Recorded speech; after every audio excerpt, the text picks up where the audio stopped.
ಕರೆದಿರೋ ಉದ್ದೇಶ ಇಷ್ಟೇ sir. D K Shivakumar ಅವರು ಒಕ್ಕಲಿಗರು, ಎಚ್ ಡಿ ಕುಮಾರಸ್ವಾಮಿ ಅವರು ಒಕ್ಕಲಿಗರು.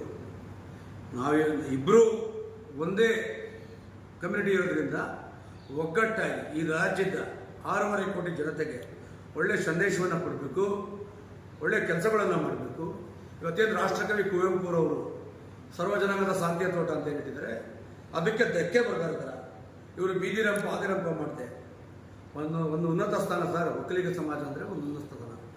ಅದರಿಂದಾಗಿ ನಮ್ಮ ಸಮಾಜದ ಮಹಾನ್ ಗುರುಪೀಠದ ಒಕ್ಕಲಿಗರ ಗುರುಪೀಠದ ಶ್ರೀ ಶ್ರೀ ಬಲಗ ಸ್ವಾಮೀಜಿಯವರ ಶಿಷ್ಯರಾದಂಥ ನಿರ್ಮಲಾನಂದ ಸ್ವಾಮೀಜಿಯವರು ಮಧ್ಯಪ್ರವೇಶ ಮಾಡಿ ಡಿ ಕೆ ಶಿವಕುಮಾರ್ ಅವರು ಮತ್ತು ಎಚ್ ಡಿ ಕುಮಾರಸ್ವಾಮಿ ಅವರಿಗೆ ಮಧ್ಯಸ್ಥಿಕೆ ಮಾಡಿ ಯಾರು ಸುದ್ದಿ ಮಾತಾಡ್ತಿದ್ದೆ ಬರೀ ರಾಜಕೀಯ ಮಾತಾಡೋದು ಮಾಡಿ ಅವರವರ ವೈಯಕ್ತಿಕವಾದ ಬದುಕನ್ನು ದೂರ ಇಟ್ಟು ಈ ರಾಜ್ಯದ ಒಳಿತಿಗಾಗಿ ಕೆಲಸ ಮಾಡಿ ಅಂತೇಳಿ ತಿಳಿ ಹೇಳಬೇಕು ಅಂತ ನಮ್ಮ ಸ್ವಾಮೀಜಿಗಳಿಗೆ ನಾನು ದಯಮಾಡಿ ಈ ನಿಮ್ಮ ಮುಖಾಂತರ. ಈ ರಾಜಕಾರಣಿಗಳು ತಮ್ಮ ಉದ್ದೇಶಪೂರ್ವಕವಾಗಿ ಮಾಡ್ತಕ್ಕಂಥ ಕೆಲಸಗಳನ್ನು ಬಿಟ್ಟು, ತಮ್ಮ ದುರುದ್ದೇಶವಾಗಿ ಮಾತಾಡೋದನ್ನು ಬಿಟ್ಟು, ಇವತ್ತು ಒಕ್ಕಲಿಗ ಜನಾಂಗ ಅನ್ನೋ ಒಂದು ಹೆಸರಿದೆ.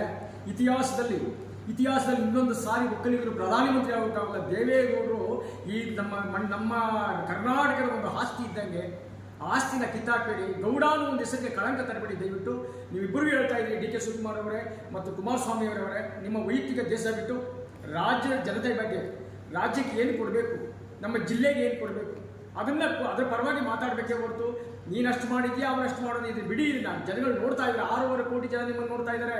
ಹುಷಾರಾಗಿ ಎಚ್ಚರಿಕೆಯಿಂದ ಮಾತಾಡಬೇಕು.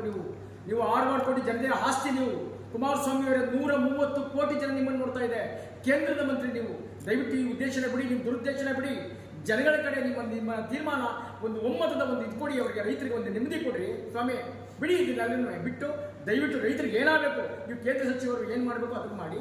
ಈ ರಾಜ್ಯದ ಉಪಮುಖ್ಯಮಂತ್ರಿ ನೀವು ಡಿ ಕೆ ಶಿವಕುಮಾರ್ ಅವರು, ಭಾರಿ ನೀರಾವರಿ ಸಚಿವರು, ಉಪಮುಖ್ಯಮಂತ್ರಿಗಳಾಗಿದ್ದೀರಿ, ಒಬ್ಬ ವಿವೇಕಸ್ಥರು. ಅಂತರಲ್ಲಿ ಇಂಥ ಕೆಟ್ಟ ಮಾತುಗಳನ್ನು ನೀವು ಮಾಧ್ಯಮದಲ್ಲಿ ಮಾತಾಡ್ತಾ ಇರೋದು ಯಾರಿಗೂ ಶೋಭೆ ತರೋದಲ್ಲ. ದಯವಿಟ್ಟು ಇದರಲ್ಲಿ ನಿಲ್ಲಿಸಿ ರಾಜ್ಯದ ಪರ ಮಾತಾಡಬೇಕು ಅಂತ ಕೇಳ್ಕೊಳ್ತೀನಿ.